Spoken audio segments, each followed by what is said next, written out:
Pessoal, aqui é Marcelo Serrano e estamos em mais um episódio da série especial sobre tecnologia do Itaú Views. Lembrando que essa é uma parceria entre Itaú BBA e Cubo e todo o conteúdo vai estar disponível, além das plataformas de streaming do Itaú Views, também no canal de YouTube do Cubo. Bom, a gente já falou bastante aqui sobre o ecossistema de tecnologia, algumas tendências de inovação, e no episódio de hoje a ideia é aprofundar no tema investimentos. A gente sabe que as startups crescem a um ritmo muito acelerado e isso, enfim, muitas vezes só é possível graças a uma sequência de aportes financeiros que essas companhias recebem de investidores, fundos, enfim. Então a ideia é a gente explorar aqui como se dá essa jornada de investimentos, quais são as etapas e como que os founders se preparam para essas interações, para montar pitches aí com investidores do setor.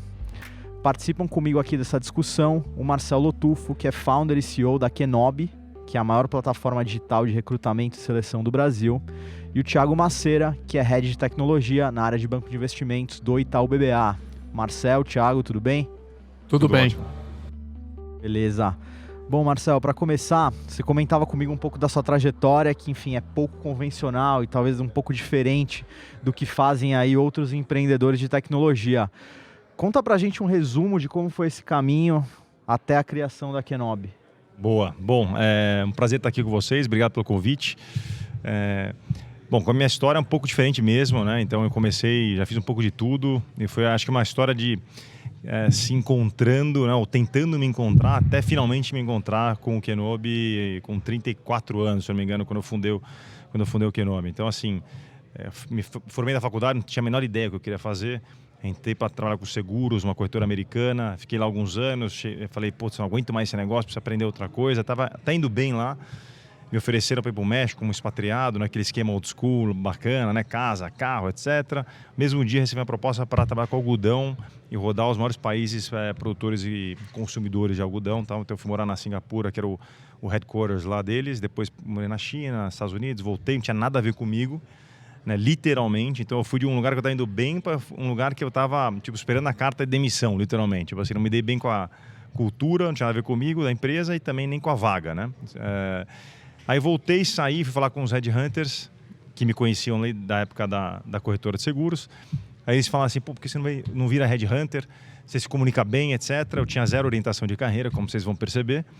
E aceitei, fui trabalhar na Michael Page por um tempo.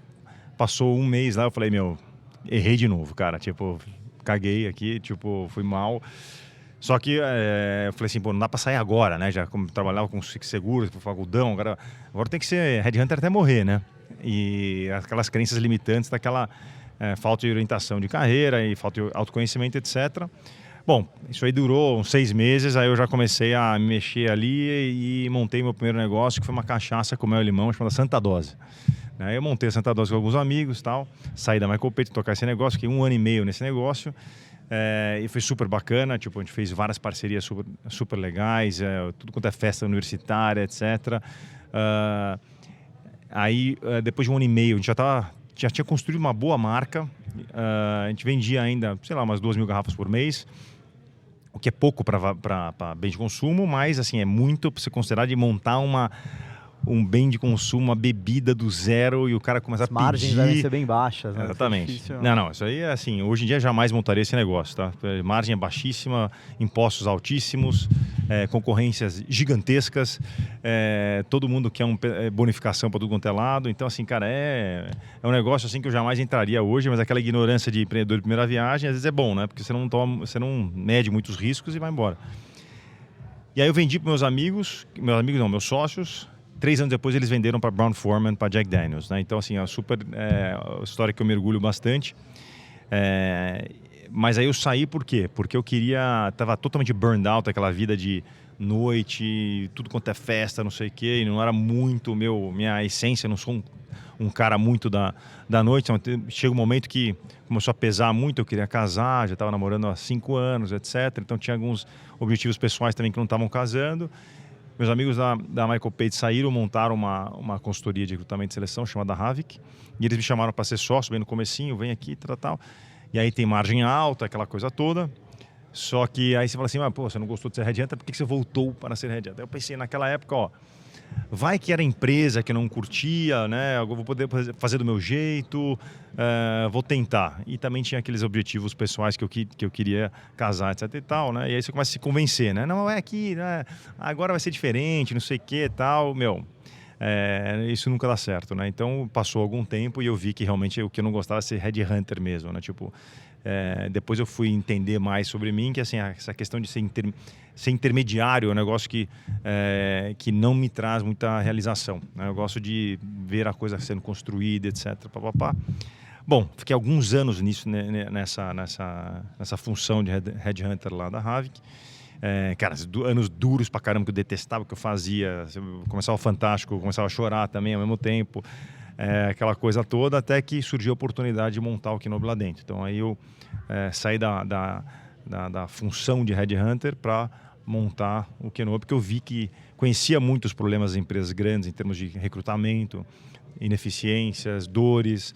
Vi também nos Estados Unidos uma nova geração de softwares de gestão de recrutamento nascendo. Eu falei assim, pô, dá para fazer isso aqui. E aí contratei os desenvolvedores, aí começou toda a história do Kenobi. E aí, assim, coincidentemente, me encontrei, assim, puta, foi um negócio que eu me apaixonei, amo o que faço. E aí o negócio, o nível de motivação vai lá para o céu. E aí a consequência disso é que você também tem muita chance de se dar bem no que você está fazendo, né? E aí o negócio começou a decolar. Isso foi em 2015, quando eu comecei o Kenobi, né? E aí hoje, enfim, tipo, temos mais de 100 pessoas na empresa e acabamos de fazer o Series A. Enfim, as coisas estão indo bem, né, digamos. Bem legal. Imagino que você ouça histórias como essa direto, né, Thiago? Com caminhos aí pouco convencionais, mas que acabam chegando num empreendimento aí de tecnologia, na criação de uma startup. Queria entender com você, o Marcel terminou aqui falando da Series A, como é que funciona essa jornada de investimentos na criação de uma startup? Se a gente conseguisse desenhar uma timeline, quais são os estágios que uma startup passa de começar esse fundraising até eventualmente chegar num IPO? Como é que é essa trajetória? Não, é muito legal ouvir a história dele, porque esse acho que é o mais legal. Eu cubro empresa de tecnologia no banco. A coisa mais legal que tem é que as histórias dos empreendedores são todas fascinantes. E acho que não tem nenhum caminho que é muito igual.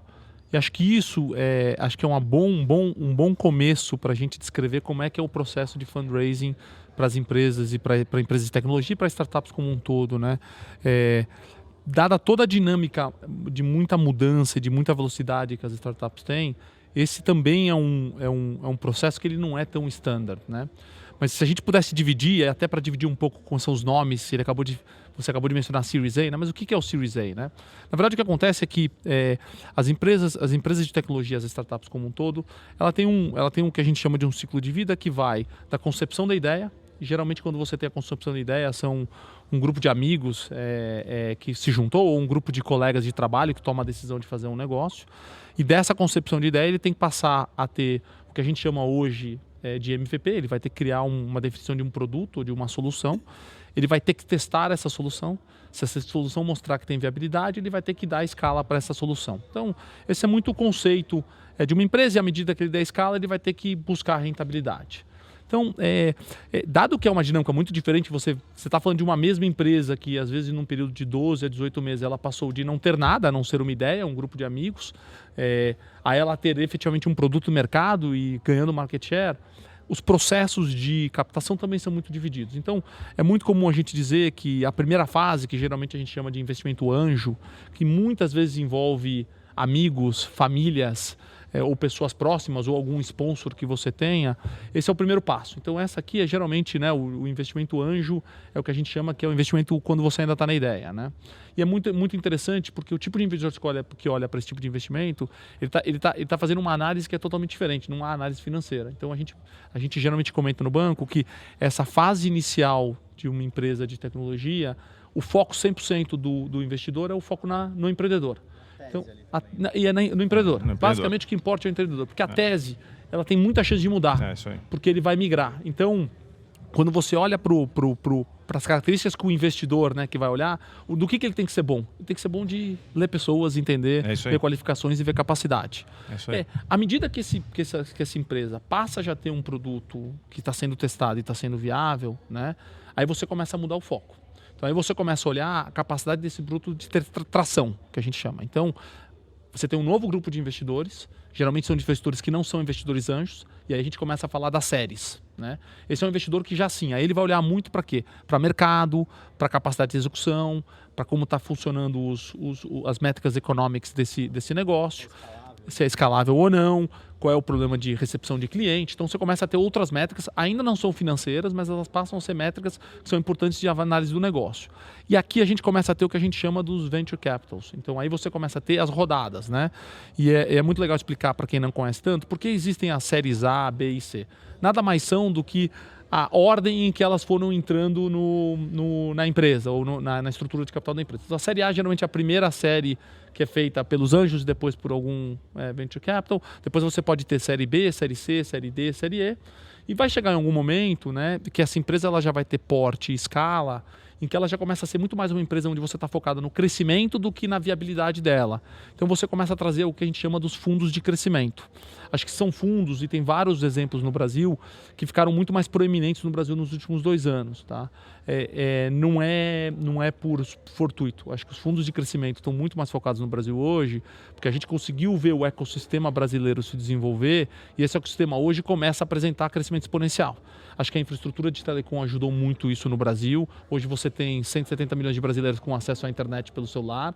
O celular funciona, você consegue fazer um pagamento, uma compra, você consegue escolher uma vaga de emprego, ou buscar um emprego, ou fazer uma transação, qualquer que seja a sua natureza, por um telefone. E com isso você ganha muito mais agilidade. Uma empresa nascente, ela não precisa mais ter um representante nas 5.000 cidades do Brasil. Ela consegue via o boca a boca, via um bom produto e via a difusão online, crescer muito rapidamente.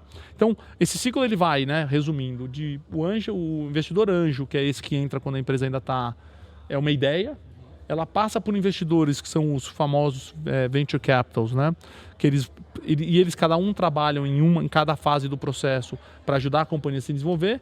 Você vai passar por fundos de crescimento, e aí a última onda de investimento, ela pode ser tanto um IPO, quando a empresa já tem tamanho e tem porte. A gente tem visto uma série de empresas com bastante sucesso em completar essa caminhada, ou pode ser até uma venda para um estratégico, uma parceria com um estratégico.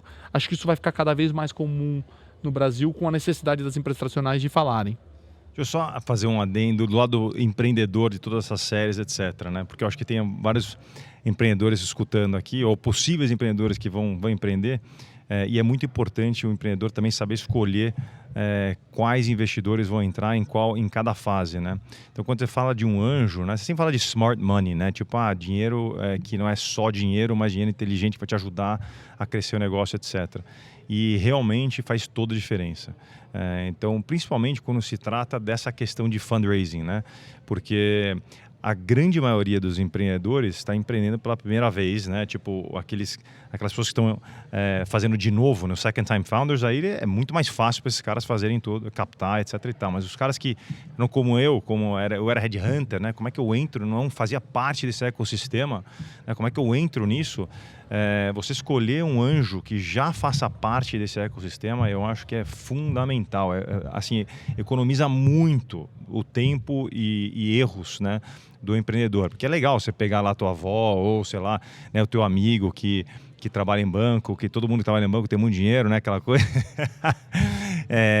Mas é legal, sim, é legal, mas se você conseguir acessar um anjo que faz parte desse ecossistema, que é um endosso maior, ele vai te ajudar a fazer a próxima rodada, né? Ele já conhece, normalmente as pessoas, os investidores conhecem, têm relações com as pessoas, os investidores da próxima rodada. E isso aí tem um valor inestimável. Então, assim, o que você precisa fazer para chegar na próxima rodada? Eu preciso aumentar meu faturamento mensal em tanto. Eu preciso ter uma aderência de usuários de tanto. Então, assim, isso vai ajudar muito o empreendedor a fazer essa caminhada de uma forma muito mais fácil. Um ótimo ponto que ele traz. A gente gasta, ainda bem que você trouxe esse ponto, a gente gasta muito tempo com os empreendedores justamente discutindo isso. Até porque em cada fase da sua vida do startup, você precisa de um tipo de parceiro que às vezes é diferente. Então, principalmente no começo, você está falando muito mais do que só um investidor, ele é muitas vezes um advisor, ele é um cara que vai te dar conexões, ele vai ligar pontos que talvez você não estivesse vendo, vai te dar acesso a outros investidores. Então, a coisa mais comum que a gente vê no mundo de tech é que as rodadas subsequentes, elas são muitas vezes naturais, porque já são parceiros naturais dos investidores anteriores, foram pessoas com que o ecossistema foi desenvolvendo relacionamento. E obviamente que à medida que você vai ficando mais sofisticado e maior, esses fundos de crescimento e alguns fundos até de private equity, aí eles já estão muito mais preocupados com governança e com preparação da empresa para uma próxima fase. Mas se eu pudesse falar qual é o grande segredo do sucesso das empresas que fizeram essas captações e cresceram, obviamente que depende do negócio da empresa, mas é trazer os investidores certos, né? Que sabem o timing, que entendem a dinâmica, né? A pior coisa que você pode fazer é trazer um investidor que é um investidor de crescimento, que vai estar focado com a sua governança quando você ainda não tem nem escala. Exatamente. Ele pode ser excelente, mas ele vai provavelmente te pedir as coisas erradas e provavelmente ele não vai te dar o guideline certo. Ele não tem um mindset certo para aquele momento da empresa. Isso é super importante. Esse relacionamento acho que é o principal ativo, então, né? Fazendo bem na primeira etapa. Conhecimento, principalmente que ele fala. Conhecimento e entendimento de cada fase. É isso aí. E acho que é muito legal, porque a gente está vendo essa maturidade no Brasil. Acho que uma das grandes diferenças que aconteceu nos últimos 2 anos é que a gente teve no Brasil um aprofundamento do ecossistema de investimento. Sim. Então hoje você já olha que tem vários fundos, assim como é em outras regiões do mundo, principalmente nos Estados Unidos, hoje você já tem muita gente focada nesse investimento muito cedo, você já tem gente que está muito focada em fazer séries A e série B, já tem muitos fundos de grande sucesso, inclusive parceiros de várias das empresas que estão fazendo sucesso, que tiveram a preocupação em focarem em séries A e em série B. Então, aos poucos, a gente começa a ter a especialização que a gente precisa, que é investidor que só quer olhar empresas que a gente chama de seed, né, que é investimento anjo, muito no começo, empresas que já estão tracionando, e acho que isso só ajuda os empreendedores brasileiros a terem acesso. Acho que uma das dificuldades que a gente tinha quando eu comecei olhar esse mercado lá no começo da década de 2000, é que você ia falar com o investidor, ele era investidor de tech. É isso aí. Mas ele era genérico, e aí você fala assim, mas não, eu invisto em tudo. Então ele tinha que entender de como é que eu avalio o empreendedor, depois ele tem que entender como é que eu avalio essa questão de tração, depois como eu avalio a questão de estar. E são competências que você precisa avaliar que são muito diferentes. Completamente diferente. E acho que falando um pouco de perfil de investidores, enfim, você comentou que agora isso é mais fragmentado, considerando as etapas de crescimento das companhias. Mas se a gente pegar outro elemento que é, sei lá, essa taxa de juros nesse patamar atual e uma mentalidade dos investidores no geral buscando aí mais yield de alguma forma, você vê mais bolsos para esse público? Ou é mais essa turma de Venture Capital e suas derivações aí? Ou tem, sei lá, algum outro público, um outro perfil de investidor que pode fazer parte desse jogo de alguma forma, indireta ou diretamente? Não, eu acho que claramente a gente vê um interesse muito maior pelo ecossistema. E acho que isso é mérito do próximo ecossistema. Eu falei anteriormente que a gente teve uma mudança, acho que de patamar na questão estrutural de telecom no Brasil. Isso é super importante. Acho que não é à toa que a gente passou a ter unicórnios a partir de 16, 17. É a partir que a gente teve, no momento que a gente começou a ter uma infraestrutura de telecom mobile, com 4G e com acesso à internet, mais gente acessando, você permite muito mais coisas. A segunda é que o brasileiro ele é um usuário que aprende rápido e ele gosta.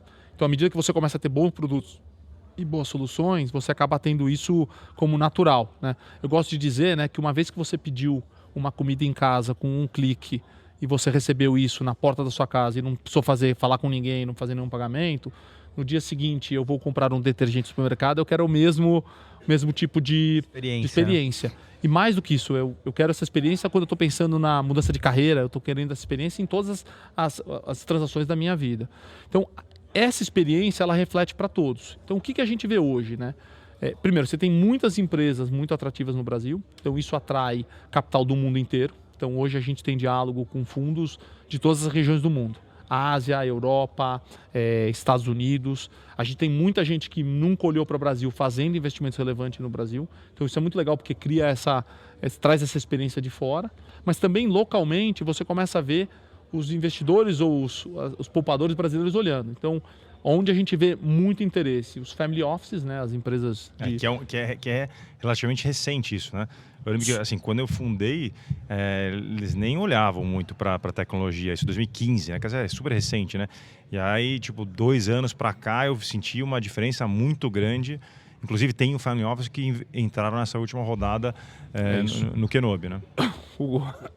O que é muito legal, porque acho que você tem, primeiro, eles estão aprendendo, tiveram que aprender, mas segundo, acho que podem ser parceiros muito importantes. Esses family offices podem entrar tanto diretamente, e acho que tem alguns que já estão rapidamente se especializando, entrando e vão ficar focados em rodadas. Isso é um negócio que é muito comum nos Estados Unidos, mas também esse dinheiro começa a vir através dos próprios bancos, então private banks ou outros fundos. Então você olha para as captações das empresas de venture capital, várias delas conseguiram crescer bastante o perfil de demanda pelo fundo em pessoas físicas que têm seus recursos e querem ganhar um retorno um pouco mais alto. Acho que historicamente era muito baseado em dinheiro de institucional, então em dinheiro de fundos de pensões. Hoje você já vê uma migração também da pessoa física. Muitas vezes, quer dizer, não é um investimento simples. Então, você precisa ou de family offices mais sofisticados ou através de veículos. Você investe num fundo de venture capital, mas esse é um dinheiro que claramente esse capital, e pelas últimas levantamentos de capital que os fundos fizeram, você vê que tem uma demanda muito grande, que vai ajudar ainda mais a desenvolver esse mercado.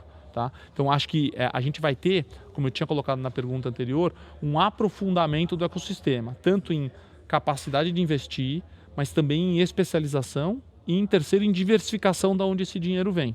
O que torna ainda mais importante o trabalho do empreendedor de, saber escolher com quem eu falo e quando eu falo. Antes o empreendedor ele tinha um problema, e você deve ter vivido isso, que não tinha dinheiro. Então, você falava com quem queria falar comigo. É isso aí. Acho que hoje você está num ambiente muito mais positivo, que é, fazer você é muito bom disso, mas é como fazer o acordo entre, né? Achar os caras que são certos por conhecimento, por expertise, com o que a empresa quer de objetivo no médio e longo prazo. E aí, assim, na minha visão como empreendedor, ainda estamos muito no início, né? Mesmo que a gente olha para trás, evoluiu muito, de fato, está crescendo muito, mas quando você olha para mercados maduros e compara com o Brasil, ainda estamos muito no começo, né? Tem pouquíssimos venture capitals ainda já maduros, entendeu? E uma coisa também que aconteceu nos Estados Unidos e certamente vai acontecer, que já começa a acontecer aqui, as primeiras saídas, né, a primeira leva de saída de empreendedores de saída, que saem, botam dinheiro no bolso e voltam como investidores, voltam como anjos. A gente vê isso com o pessoal da 99 Táxi e tal, que o Paulo Veras é um cara que que faz muito super ativo nisso. Então, assim, isso aí não teve muito numa primeira leva de saídas ainda, né? Então, quando isso começar a acontecer, eu acho que isso vai fomentar ainda mais, amadurecer ainda mais o mercado, né? E ajudar porque assim, ainda hoje, tipo, o empreendedor, eu acho que ainda tem um desequilíbrio entre quantidade de empreendedores, que eu acho que tem muitos empreendedores muito bons aqui no Brasil, com venture capitals e venture capital, principalmente os tops, entendeu? Os venture capitals mais conhecidos, aí eu acho que ainda tem um desequilíbrio, uma oferta e demanda muito positiva para o lado do venture capitalist, assim, sabe? Mas acho que a gente está entrando, e acho que você traz um ótimo ponto, esse círculo virtuoso a gente está começando a ver acontecer no Brasil. Então, é o que eu digo, né? Você precisa de boas empresas, essas empresas conseguem captar um pouco de fundos, com isso elas conseguem crescer. Ao fazer esse crescimento, ela vai trazer mais fundos que estão interessados nesse crescimento, mas mais importante, à medida que a gente tem saídas bem-sucedidas, esses investidores iniciais ganharam dinheiro, então eles querem voltar a ganhar dinheiro. Esse ciclo virtuoso, ele passa também por aquilo que eu falei, quer dizer, empresas conseguindo fazer IPOs ou até estratégicos comprando. Então, o ponto é excelente porque a gente está vendo isso. Acho que a gente está ainda no dia 1. Eu brinco que não é mais o dia 0. Estamos felizes que passamos do dia 1, do dia 0. Mas estamos no dia 1, mas esse ciclo virtuoso a gente vê acelerando muito rápido. Então, a nossa expectativa é que os próximos 2 anos sejam mais rápidos ainda do que foram os últimos 2 anos.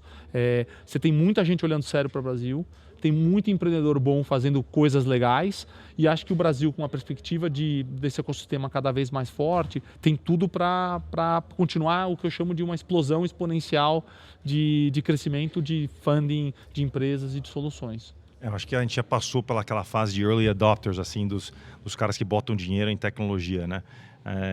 Hoje você vê, é muito comum você ter algum amigo seu que é anjo em alguma startup, aí já pingou alguma coisinha aqui ou ali. Então você vê que o negócio realmente está espalhando. Né? Acho que esse ponto que o Thiago falou de quase que um investor education, né? O cara começa a ver repetidamente histórias bem-sucedidas e desmistifica um pouco essa coisa de, putz, investir em tecnologia, enfim.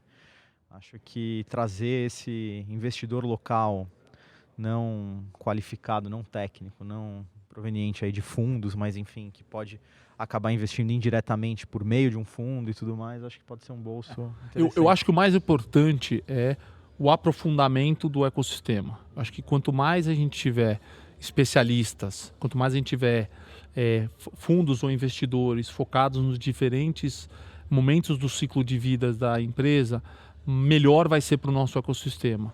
Eu acho que a gente tem uma oferta muito grande de empreendedores de grande qualidade. Os anjos também estão melhorando muito. Então, a gente tem uma oferta muito grande. A gente já tem alguns fundos de venture capital que fazem esse trabalho de maneira brilhante, são os que estão há mais tempo. Então, sim. É muito importante dizer que a experiência aqui conta e ela muito. É relevante. Muito. Então, e para o empreendedor também, sabe? Porque quando o venture capital entra, que tem muita experiência, ele vai trazer muitos benchmarks de empresas que... O que traz mais valor para mim? Uma das coisas que traz mais valor para mim é falar com pessoas que já been there, done that, sabe? Tipo, o cara tá 2 passos na tua frente e ele pode dar várias dicas, etc. E os venture capitals que têm essa experiência com essas empresas trazem muito valor.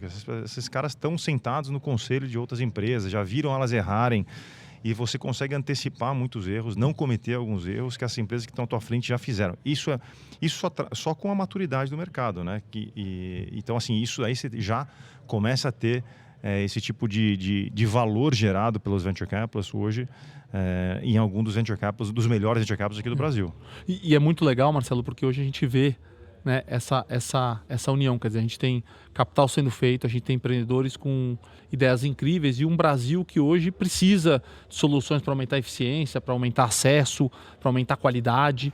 Então é muito legal porque assim, há uma demanda reprimida que é clara, você tem uma série de empreendedores hoje que estão aí com energia, com foco, com time para tentar, ou com soluções criativas, e agora você tem uma série de potenciais investidores e o aprofundamento para ajudar. Então, a nossa visão é extremamente positiva desse ciclo, desse ecossistema ficando cada vez mais sofisticado e poderia dizer que estamos indo na direção certa de mercados muito maduros. Veremos ainda muitos unicórnios e muitas startups saindo via bolsa ou se juntando com estratégicos para ajudar a transformação, inclusive, das empresas tradicionais. Uhum. Bem legal, bem legal. Bom, a gente bateu aqui perto de 25 minutos. Acho que a conversa, se deixar, a gente fala mais uns 20 aqui. Mas acho que a gente vai encerrar para manter a disciplina aqui do que a gente tem feito em duração dos episódios. Não antes de agradecer aqui de novo o Thiago e o Marcel pela participação. Valeu. Obrigado você e parabéns pela história. Obrigado, parabéns para vocês também. Abraço. Valeu, gente. Abraço.